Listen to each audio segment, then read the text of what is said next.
Meza kuu, itifaki imezingatiwa.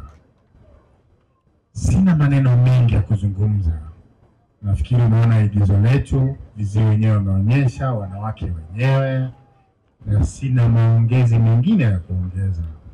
Nipende kusema tu kwamba mheshimiwa, sana tunakuomba hii barua yetu tukukabidhi wewe, na hii ikiwa ni nyenzo ya kusukuma nchi yetu ya Tanzania iweze kuridhia itifaki ya Afrika.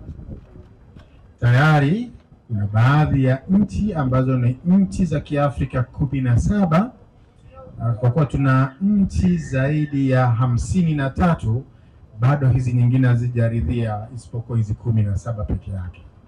Barua hii tunakuomba uweze kuisisitiza katika mikoa na maeneo mbalimbali, ili hali kwa watu wenye ulemavu, hususan wanawake na mabinti, waweze kupata haki zao. Kwa nini?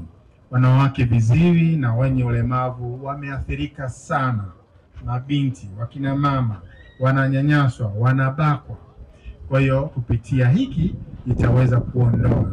Tunaomba tukupe huu haraka kwa muda wako, kwa ofisi yako, utakapopata uweze kusoma na utusaidie kutimiza jambo hili.